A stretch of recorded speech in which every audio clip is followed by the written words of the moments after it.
Case study, teen obesity, popularity and good nutrition. The number of children and teens that are overweight or obese has more than tripled between the years of 1980 and 2004. Source, PediagroR, Olds and Feldman, 2008.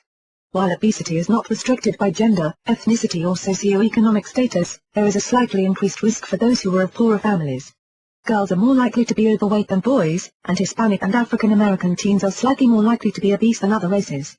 Younger people, especially teens who are obese, face multiple problems caused by their weight. First, they face the same health problems that an overweight adult would, including cardiovascular disease, diabetes, kidney disease, hypertension and cancer.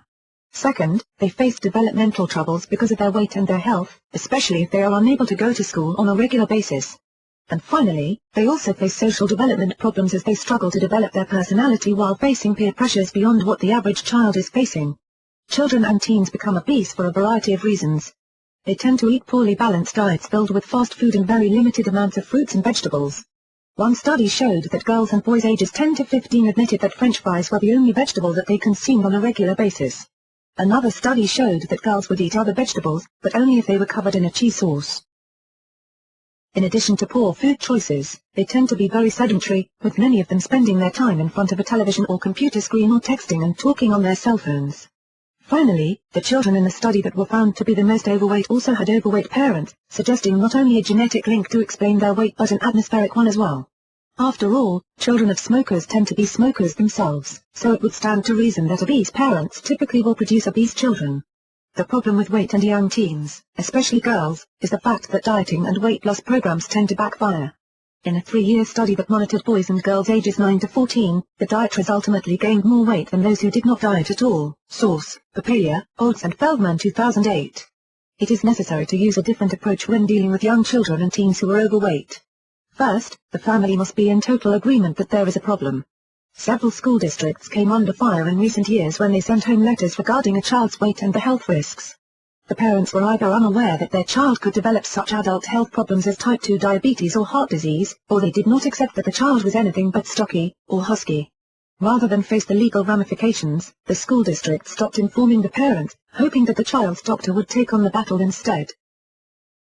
It is normal for a girl to increase her body fat during puberty. It is simply the way that the female body works. At this time, it is common for the girls to start paying more attention to their physical appearance, with many of them developing eating disorders because they are unhappy with what they see. It should also be noted that these girls are more likely to develop depression, which may also increase their chance of gaining even more weight. Boys start adding more muscle and also increase in height, leading them to feel more satisfied with their bodies, while young girls are getting increasingly more upset by what they see in the mirror. By the age of 15, over half of the girls in 16 countries are dieting.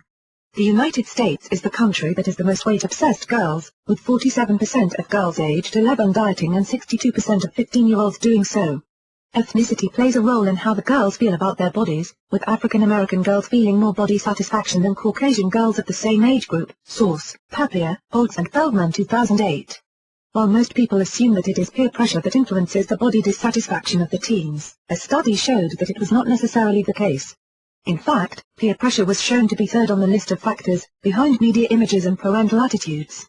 It is important to realize that young girls who are overly concerned with the body images that are presented in the media, including magazines, television and movies, are more likely to develop depression as well as eating disorders, including anorexia and bulimia. Ironically, this group of girls is also most likely to go in the opposite direction and purposely gain weight because they say that they will never look like the women that they are looking at on a daily basis. It is not as simple as a diet, obviously. It is not as simple as suggesting that these children diet. It is a matter of changing an entire family's attitude about weight, nutrition and body image as well as exercise.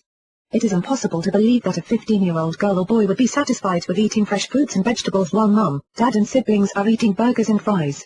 It is also impossible to believe that these teens will willingly get up off of the couch and away from their video games, their movies or their other electronics to exercise when no one else is doing so. It is necessary for everyone to work on changing how they feel about food and weight so that the child does not feel like he is different. Behavior and attitude treatment must be addressed or the weight will not change, at least not in a positive manner. Pamay and family, a positive case study. Pamay was winding her way through gym class again when she suddenly collapsed on the gym floor. Panicked, the school sent her to the emergency room and then called her mother. The doctor, a brusque and plain-spoken man, explained to Renee's mother that her daughter was 55 pounds overweight and that if something did not change immediately, she was going to die with the body of a middle-aged woman. Renee's episode was a reaction to her body not getting enough oxygen during the gym class, and would continue to get worse if she did not make a change. An appointment was made for Renee and her parents in 2 days' time for a follow-up. At this appointment, Renee, her mother, Emily and her father, Doug, met a doctor and a nutritionist who all agreed that the family needed a change for everyone. Doug, never convinced that he was overweight at all, chose to leave the room. Emily, however, listened carefully about how to make little changes, one at a time so that the family did not feel overwhelmed. Renee and she went to the grocery store with a list of new fruits and vegetables to try, as well as recipes for turkey and chicken dishes that were better for them than the red meat that they had been eating. They have learned how to use non-fat yogurt in place of mayo and how to include more veggies in their foods without anyone really seeing them. Renee and Emily have both agreed to join the women-only gym so that they can exercise without it being too psychologically hard for them to do. Another change that they have made is eating many meals, spread out throughout the day so that they are never overly hungry at all. Between breakfast and lunch, and again after their evening meal, both Renee and her mother have ProfectR, a protein supplement from Protica. It gives them high-quality protein and keeps them from feeling hungry without the high-calorie count of other protein supplements.